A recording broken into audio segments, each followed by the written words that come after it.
My rude boss humiliated me at the office party in front of everyone. But what he didn't know was that the CEO's daughter had a revenge plan he never saw coming. Stick with me while I share my story, and if it touches you, don't forget to support our channel by hitting that subscribe button, dropping a like and sharing it with the people you care about. My name is Marissa Lowell. I'm in my late 20s and I work as a marketing associate at a well-known firm in Chicago.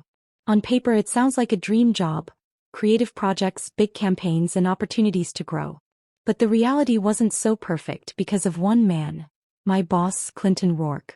Clinton had this way of making me feel small every single day. In meetings he would cut me off or laugh at my ideas before I even finished speaking. When I spent long nights perfecting presentations, he would take the credit as if my work were his. If something went wrong, even if it wasn't my fault, he made sure everyone believed I was to blame. People around the office whispered about it, but no one dared stand up to him. He had worked at the company for years and had the ear of the CEO, so most people just kept their heads down. I tried to do the same.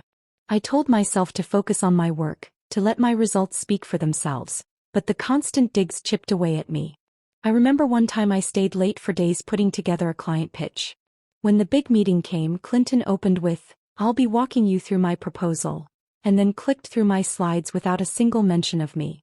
Everyone clapped and I just sat there, invisible, smiling tightly as though it didn't hurt. It was exhausting, but I held on because I needed this job. I grew up in a family that worked hard for every dollar, and I wasn't about to let some arrogant man push me out of the career I'd built. Still, deep down I wondered how much longer I could take it. I had no idea that things were about to change, and that the very person Clinton underestimated most would soon turn the tables in a way none of us saw coming. Clinton never missed a chance to remind me who held the power.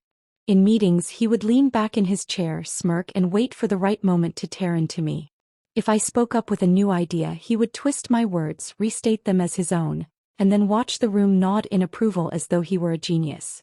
When my work showed promise, he simply erased my name from the picture. People laughed politely at his jokes even when they were sharp jabs aimed at me, but no one dared to call him out. The silence in those rooms was loud. I could feel the glances from my coworkers, the way they exchanged looks but quickly looked away. Some of them whispered later in the break room a quick, "That was harsh," or "He went too far," but it never went beyond hushed words. Clinton had a reputation, and more importantly, he had connections with the CEO. That shield made him untouchable in their eyes. I was left to swallow the humiliation, pretending it didn't sting as much as it did. Inside I felt trapped. I wanted to fight back, to defend myself, but the fear of losing everything kept me quiet. Bills waited for no one, and walking away wasn't an option. Each day I told myself to breathe, to stay calm, to focus on the bigger picture. Still, carrying that weight left me exhausted, like I was pushing a boulder uphill with no end in sight. Then came Celine Whitaker. She joined the firm as a new associate in her mid-20s, soft-spoken but attentive. Unlike the others, she didn't turn away when Clinton went after me. She would meet my eyes across the table, a small gesture that felt like a lifeline. Over coffee breaks she asked real questions, about my projects, my ideas, even how I was doing outside the office. It had been so long since anyone treated me like more than a target that I almost didn't know how to respond. Her kindness was quiet but steady. It wasn't dramatic or loud, but in a place where I felt constantly diminished, that sliver of humanity stood out like a light in a dark tunnel. I didn't know why she cared, but it gave me the faintest sense that maybe I wasn't completely alone. When the announcement came about the annual winter holiday party, the entire office buzzed with chatter. It was set to be held at one of the most elegant hotels in downtown Chicago, the kind of place you only see in glossy magazines. People were excited about the food, the music, and the chance to mingle with higher-ups in a relaxed setting. For me, it felt like an opportunity to show that I belonged, that I could stand tall despite everything that had been thrown at me. I spent days planning what I would wear, wanting to strike the right balance between professional and polished. After long evenings standing in front of the mirror, I finally settled on a dress that gave me confidence. It wasn't about impressing anyone else. It was about reminding myself that I deserved to be there just as much as anyone else. But Clinton didn't let me forget his presence. All week leading up to the event, he dropped cutting remarks whenever I walked past his desk. With that mocking grin of his, he said, "Try not to embarrass us out there, Lowell. This party is for real professionals." His tone was light enough that others chuckled, but the meaning behind his words hit like a slap.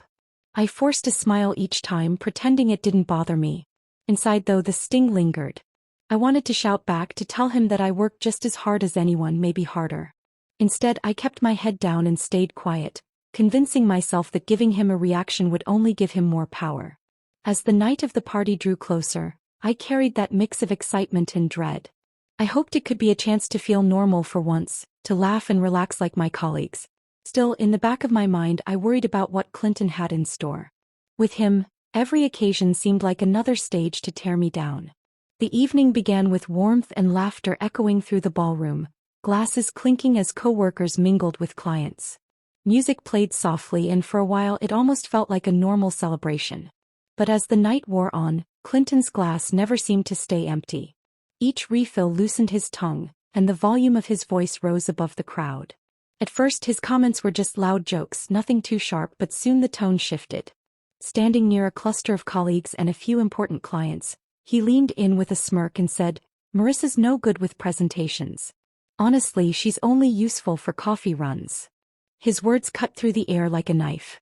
The laughter around him faltered, and then silence spread across the group. Every eye seemed to fall on me at once. My face burned, the heat crawling up my neck, and I felt frozen in place. No one said anything, no one stepped in, but I could read the discomfort in their expressions. Some looked down at their drinks, others shifted awkwardly, pretending they hadn't heard. I swallowed hard, forcing myself not to let the tears spill in front of them.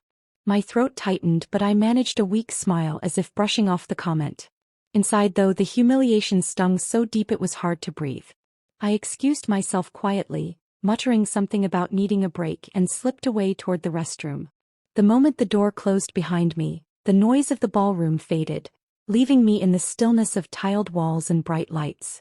I leaned against the counter, gripping its edge as I tried to steady myself. My reflection in the mirror showed flushed cheeks and watery eyes. I struggled to blink away. In that instant, all I wanted was to disappear, to erase the scene from everyone's memory, but I knew the damage had already been done. The restroom door opened quietly and I heard footsteps approach. I quickly dabbed at my face with a tissue, hoping no one would notice how close I was to breaking down. To my surprise, it was Celine who stepped inside. She didn't say anything right away, just gave me a soft look that carried more comfort than any words could. "Marissa," she said gently, "you don't deserve what just happened out there." Her voice was steady, not pitying, and it almost made me lose the fragile grip I had on my emotions. I tried to brush it off, insisting I was fine, but she shook her head. "No, it wasn't fine. None of it is." Then after a long pause, she leaned closer and lowered her voice. "There's something I haven't told anyone here. I'm not just a new hire. My last name isn't just Whitaker by chance. Douglas Whitaker is my father." I blinked at her, stunned into silence. She gave me a small, almost apologetic smile. "I wanted to see this place from the ground up. I applied under a different identity because I wanted to understand how people are treated when they aren't standing in the spotlight." My mind raced, trying to process what she had just admitted. The quiet, thoughtful woman who had been sitting across from me in meetings was actually the daughter of the man who ran the entire company. She wasn't here to climb a ladder. She was here to see the truth hidden behind polished reports and office chatter. Her expression hardened, a fire in her eyes I hadn't seen before. "Watching the way Clinton treated you tonight made my blood boil," she said firmly. "And it's not just tonight. I've seen the way he talks down to you, the way he steals your work. It's disgusting." She crossed her arms, her voice gaining strength. "He thinks no one notices, but I've been noticing everything." Hearing her say it out loud sent a strange wave of relief through me. For the first time in a long while, someone saw exactly what I had been enduring. And not just anyone, the one person who had the power to change everything. Celine placed a reassuring hand on my arm, her voice low but certain. "Trust me, Clinton's days are numbered." There was no hesitation in her tone, no doubt in her eyes. She spoke like someone who had already decided the outcome, and for the first time that evening, I felt a flicker of hope push through the heaviness of humiliation. I asked her what she meant, still unsure if I could believe such a bold promise. She leaned closer, outlining a plan in careful detail. We wouldn't confront him directly, not yet. Instead, we would wait for him to do what he always did, claim credit for someone else's work. The moment he tried it again, we would make sure the truth came out in front of the right people. The idea made my stomach twist. My heart raced just imagining it. What if it backfired? What if the CEO didn't believe me? But Celine's confidence steadied me. She reminded me that her father valued honesty above everything else, that he had built his career on integrity, not on arrogance. "He won't protect a man who disrespects his employees," she said firmly. I hesitated, weighing my fear against the small chance of justice. Then I nodded slowly but surely. "All right," I whispered, my voice shaky but determined. "I'll play along." The words felt like stepping off a ledge, terrifying yet freeing at the same time. Celine smiled, a calm determination written across her face. "Good. All we have to do is be patient. He'll hand us the evidence himself." Her certainty was contagious, and though my nerves churned, I clung to that hope. For once I wasn't facing this battle alone. The morning of the big meeting arrived, and the atmosphere in the office was tense. Everyone knew how important this presentation would be, with the CEO and several major investors gathered in the boardroom. Celine had set the stage carefully, letting Clinton believe he had full control. As expected, he snatched up my proposal, rehearsed it as if it were his own creation, and strutted into the room with smug confidence. I sat near the end of the long polished table, hands clenched tightly in my lap, my heart pounding so hard I thought others might hear it. Clinton clicked through the slides smoothly, his voice loud and self-assured. Each word that left his mouth made my stomach twist.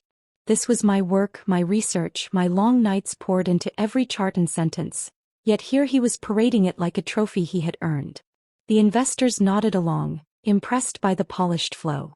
Even the CEO leaned forward, clearly interested. For a moment, fear gripped me that maybe the plan would fail, that Celine wouldn't follow through, and I'd be left invisible once again. But just as Clinton delivered his closing line, Celine shifted in her chair, her voice cutting cleanly through the air. "That's strange," she said, calm but firm. "Marissa shared this exact presentation with me weeks ago." The effect was instant. The clicking of pens stopped, chairs stilled, and every eye turned toward her. Clinton froze mid-smile, his face stiffening as the words hung heavy in the silence. I could feel my pulse hammering in my ears, the entire room holding its breath, waiting for what would happen next. Douglas Whitaker leaned forward at the head of the table, his voice carrying the weight of authority. "I want an explanation. Right now." The calm in his tone was more unsettling than a shout, and every person in the room knew it. Clinton's confident mask cracked immediately. He shuffled his notes, cleared his throat, and tried to piece together excuses. "There must be some misunderstanding. I developed this idea after several brainstorming sessions," he mumbled, his words tripping over one another. His usual charm was gone, replaced with a nervous stammer that betrayed him completely. Before he could regain control, Celine spoke clearly, her gaze fixed on her father. "There is no misunderstanding. I watched him steal credit more than once, and tonight was just another example." Clinton whipped his head toward her, ready to argue, but she didn't flinch. Instead, she stood taller and added, "And in case anyone doubts my perspective, I should be honest about who I am. I'm not just another associate. I'm your daughter." The revelation rippled through the room. Gasps, whispers, wide eyes. No one had seen it coming. Clinton's jaw dropped, his face draining of color. Celine continued, unwavering. She laid out everything she had witnessed since joining the firm. The dismissive remarks, the stolen projects, the public ridicule. Every detail landed like a hammer blow. All eyes turned to me then, and I felt my hands tremble in my lap. My throat tightened, but I forced myself to speak. "It's true," I said quietly, though my voice wavered. "He's done this to me over and over. I've stayed silent because I was afraid, but Celine's telling the truth." The words left me shaky but lighter, as if I had finally let go of a weight I'd carried for far too long. The silence after my words seemed to stretch forever, but Douglas broke it with a decision that left no room for debate. His expression hardened as he looked directly at Clinton. "You've crossed a line too many times. This company has no place for misconduct or dishonesty. You're finished here." The words were final, and no one dared to question them. Clinton tried one last time to salvage his position, sputtering half-formed protests, but the weight of the room pressed down on him. Investors avoided his gaze, colleagues shifted uncomfortably, and Douglas's firm stance made it clear there would be no second chance. Within moments, security was called and Clinton walked out with his head lowered, his arrogance stripped away. After the tension eased, Douglas turned his attention to me. His voice softened, no longer carrying the edge of authority but the sincerity of a man who understood something had gone terribly wrong under his watch. "Marissa, I owe you an apology. You've shown strength, commitment, and vision, and it should never have been overlooked. What you've endured is unacceptable." His acknowledgement brought an ache to my chest, but also a sense of validation I hadn't felt in so long. Then he added something that nearly made me lose my composure entirely. "From this day forward, I want you leading our next major campaign. You've earned it." I nodded, barely able to find words, my heart swelling with both relief and pride. For once, my work would be recognized openly with my name attached where it belonged. Celine gave me a smile across the table, one filled with solidarity. Later she told me she intended to stay involved and use her position to reshape the environment into something fairer, where no one else would have to endure what I did. In that moment I realized I hadn't just gained an ally in the workplace. I had gained a true friend. In the days that followed, I replayed everything in my mind, from the sting of those cutting words at the party to the moment Celine spoke up in that boardroom. What had once been pure humiliation slowly reshaped itself into something I never expected: strength. I had spent so long convincing myself to stay quiet, to endure, to hide behind forced smiles, but the truth was I never deserved to be treated that way. Celine's courage showed me that standing up doesn't always mean shouting the loudest. Sometimes it means finding the right moment and the right person to back you up. For years I carried the weight of silence, and yet in one decisive act, everything shifted. I wasn't just the target of ridicule anymore. I was the proof that no amount of arrogance could bury honesty forever. As words spread about Clinton's removal, the industry began to buzz. His name, once spoken with authority, was now mentioned as a cautionary tale. People whispered about the man who had built a reputation on stepping over others, only to be exposed in front of those who mattered most. It was a reminder that power built on cruelty never lasts. I walked through the office halls with a new sense of belonging. The same coworkers who once avoided my eyes now greeted me with genuine respect. It wasn't about the promotion or the recognition alone. It was about finally understanding my worth had never been up for debate. Looking back, I realized the turning point wasn't just Clinton's downfall. It was the moment someone believed in me enough to fight beside me. That belief lit a fire inside me, one that no amount of mockery could ever dim again. Sometimes justice arrives from the most unexpected ally. Do you think I did the right thing by staying strong and letting Clinton face the consequences, or should I have tried to forgive him? I'd love to hear your thoughts, and don't forget to subscribe for more stories.